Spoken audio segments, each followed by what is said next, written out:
তাইওয়ানকে নিজেদের ভূখণ্ড বলেই মনে করে চীন। তাই চীন চায় তাইওয়ানকে তাদের নিয়ন্ত্রণে রাখতে। অপরদিকে তাইওয়ান তাদের নিজেদেরকে স্বাধীন রাষ্ট্র হিসেবে মনে করে থাকে।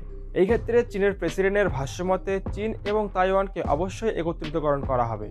এমনকি তাইওয়ানকে চীনের সঙ্গে একত্রিতকরণ করার জন্য প্রয়োজনে সাময়িক শক্তি ব্যবহার করবে চীন। এদিকে আবার তাইওয়ানের রয়েছে নিজস্ব সংবিধান ও গণতান্ত্রিকভাবে নির্বাচিত নেতা, এবং তাদের রাজনীতি শাসন ব্যবস্থাও চীনের থেকে আলাদা। এমনকি তাইওয়ানের বেশিরভাগ বাসিন্দা নিজেদেরকে তাইওয়ানি হিসেবে পরিচয় দিতে বেশি পছন্দ করে। এখন কথা হচ্ছে, চীন ও তাইওয়ানের এই দ্বন্দ্বের শুরুটা কবে থেকে? সাময়িক ক্ষমতাতেই কে বা বেশি এগিয়ে রয়েছে, সেই সাথে চলমান সংকটের পরিস্থিতি নিয়ে বিস্তারিত তুলে ধরা হয়েছে এই ভিডিওতে। চীন তাইওয়ানের সংকটের মূল কারণ কি, সেই সাথে যুদ্ধ যদি হয়ে যায় তাহলে সেই যুদ্ধে কি হতে পারে, জানতে হলে সম্পূর্ণ ভিডিওটি অবশ্যই দেখুন।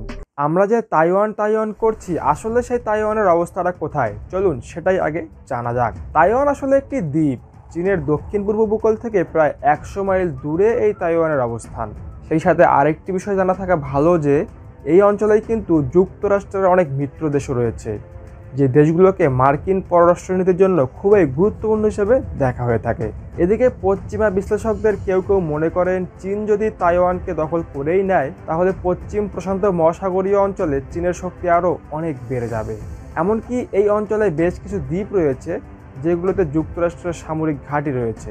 এই ঘাঁটিগুলোও কিন্তু হুমকির মুখে পড়তে পারে। তবে এ নিয়ে ভিন্নমত চীনের। দেশটি বলেছেন তাইওয়ানকে নিয়ে তাদের উদ্দেশ্য একেবারেই শান্তিপূর্ণ। এবার একটু ইতিহাস ঘেঁটে দেখা যাক। 17 শতকের দিকে চীনের পুরোপুরি নিয়ন্ত্রণ ছিল এই তাইওয়ানে। তখন চীন শাসন করেছিলেন কুইং রাজপরিবার। এরপর প্রথম চীন জাপান যুদ্ধে চীন হেরে গেলে 1895 সালে তাইওয়ান দ্বীপকে জাপানের কাছে ছেড়ে দিতে হয় চীনকে। কিন্তু মজার ব্যাপার হলো, দ্বিতীয় বিশ্বযুদ্ধে জাপান পরাজয় স্বীকার করলে আবার তাইওয়ানের নিয়ন্ত্রণ পায় বেইজিং। তবে এখানেই শেষ নয়। এরপর চীনের মূল ভূখণ্ডের দেশটিতে আভ্যন্তরীণ গৃহযুদ্ধ শুরু হয়। এই যুদ্ধ সংঘটিত হয় জাতীয়তাবাদী দল সরকার ও মাও সেতুংয়ের কমিউনিস্ট পার্টির মধ্যে, এবং এই যুদ্ধে 1949 সালে কমিউনিস্ট পার্টির জয় হয়। সেই সাথে এর মধ্য দিয়েই বেইজিং চলে যায় কমিউনিস্ট পার্টির হাতে। অন্যদিকে কমিউনিস্ট পার্টির কাছে পরাজিত হওয়ার পর চিয়াং কাই শেং ও তার জাতীয়তাবাদী দলের অনেকেই তাইওয়ানে পালিয়ে যায়, এবং এরপর কয়েক দশক সেখানে তারা শাসন কার্য পরিচালনা করেছিল। সেই সাথে তাদের ভাষ্যমতে 1911 সালে বিপ্লবের পর যে আধুনিক চীন গড়ে উঠেছিল, কোনোভাবেই তার অংশ ছিল না তাইওয়ান। এমনকি 1949 সালে মাও সেতুংয়ের হাত ধরে গড়ে ওঠা গণপ্রজাতান্ত্রিক চীনের অধীনেও ছিল না তাইওয়ান। অন্যদিকে আবার এটাও চিন্তা করতে হবে, বিশ্বের অন্যতম পরাশক্তি চীনের ভয়ে তাইওয়ানকে স্বীকৃতি দেওয়ার দেশের সংখ্যাও কিন্তু অনেক কম। জানা যায় মাত্র 13টি দেশের কাছ থেকে তাইওয়ান স্বাধীন রাষ্ট্র হিসেবে স্বীকৃতি পেয়েছে। এরপর প্রশ্ন হচ্ছে, চীনের সবকিছু থাকার সত্ত্বেও কেন চীন তাইওয়ানকে পেতে চায়? এর কারণ হিসেবে আমি আগেই বলেছি, তাইওয়ানকে নিজেদের ভূখণ্ড বলেই মনে করে চীন। আবার আরেকটি কারণও হতে পারে, সেটি হচ্ছে বিশ্বে তাইওয়ানের অর্থনৈতিক ব্যাপক গুরুত্ব রয়েছে। মুঠোফোন থেকে শুরু করে ল্যাপটপ, কম্পিউটার, ঘড়ি, বিভিন্ন ইলেকট্রনিক্স ডিভাইসগুলোতে যে মাদারবোর্ড, প্রসেসর, চিপস ব্যবহার করা হয়, এই চিপসের বড় একটি অংশ তৈরি হয় তাইওয়ানে। তাইওয়ানের সেমিকন্ডাক্টর ম্যানুফ্যাকচারিং কোম্পানি বা TSMC বিশ্বের কম্পিউটার চিপসের বাজারের অর্ধেকের বেশি দখল করে রেখেছে। তাই 1921 সালে এই প্রতিষ্ঠানের অর্থমূল্য ছিল প্রায় $100 বিলিয়ন, যা দিন দিন বেড়েই চলেছে। তাই বলা হয়, তাইওয়ানের দখল যদি চীন হাতে নিয়েই নেয় তাহলে বিশ্বের অন্যতম একটি গুরুত্বপূর্ণ এই শিল্পের নিয়ন্ত্রণ পেয়ে যাবে বেইজিং। এবার চলুন একটু দেখি, যদি সত্যি যুদ্ধ বাধে তাহলে কি হবে, কোন দেশই বা কার থেকে শক্তিতে অনেক এগিয়ে থাকবে। পশ্চিমা বিশ্লেষকদের কেউ কেউ মনে করেন, যদি সত্যি যুদ্ধ বাধে তাহলে তাইওয়ান বড়জোর চীনের হামলার গতি কমানোর দিকে চেষ্টা করতে পারে।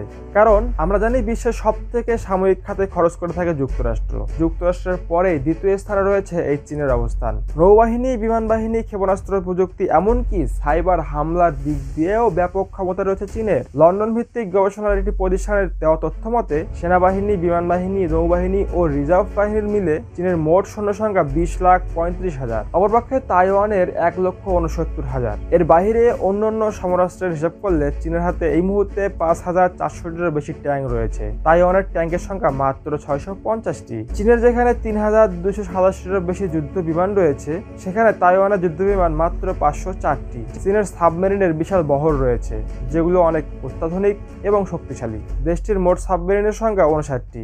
অপরদিকে তাইওয়ানের হাতে রয়েছে মাত্র 4টি সাবমেরিন। চীন ও তাইওয়ানের নৌবাহিনীর জাহাজের সংখ্যায় চীনের জাহাজ রয়েছে ৮৬টি, অন্যদিকে তাইওয়ানের নৌবাহিনীর জাহাজ রয়েছে মাত্র ২৬টি। আর চীনের ৯,৮৩৪টিরও বেশি কামানের বিপরীতে তাইওয়ানের রয়েছে মাত্র ২,০৯৩টি কামান। সবকিছু মিলিয়ে বিশ্লেষণ করে দেখা যায় চীন যদি সামরিক শক্তি প্রয়োগের দিকে এগোয় তাহলে অনেকটাই সংকটে পড়তে পারে তাইওয়ান, কারণ তাইওয়ানের চেয়ে সামরিক শক্তিতে বেশ এগিয়ে রয়েছে চীন। এ বিষয়ে গত মে মাসে যুক্তরাষ্ট্রের প্রেসিডেন্ট জো বাইডেনকে প্রশ্ন করা হয়েছিল, যুদ্ধের মতো পরিস্থিতি তৈরি হলে তাইওয়ানকে রক্ষা করতে যুক্তরাষ্ট্র সামরিক সহায়তার পাশে দাঁড়াবে কিনা। জবাবে বাইডেন বলেছেন, হ্যাঁ, যুদ্ধের মতো পরিস্থিতি তৈরি হলে অবশ্যই যুক্তরাষ্ট্র সাহায্য করবে। অপরদিকে চীন সরকার বলেছেন, এটা আমাদের দেশের আভ্যন্তরীণ ব্যাপার, এখানে কেউ নাক গলালে কাউকে ছাড় দেওয়া হবে না, কারণ এই চীন আর আগের চীন নয়, এখন অনেক শক্তি নিয়েই রাজ করছে বিশ্বের দরবারে। তাইওয়ানের অভিযোগ, চীনের এই পদক্ষেপ তাদের সার্বভৌমত্ব লঙ্ঘন করেছে, যেটি একটি অপরাধের সমান। ভবিষ্যতে ব্যাপক সাইবার হামলার আশঙ্কা থেকে তাইওয়ান এ নিয়ে নিজ নিজ ভূখণ্ডের থাকা প্রতিষ্ঠানগুলোকে সতর্কীকরণ বার্তা দিয়ে দিয়েছেন। বলতে গেলে সবকিছু মিলে চীন ও তাইওয়ানের মধ্যে উত্তেজনা দিন দিন বাড়ছে।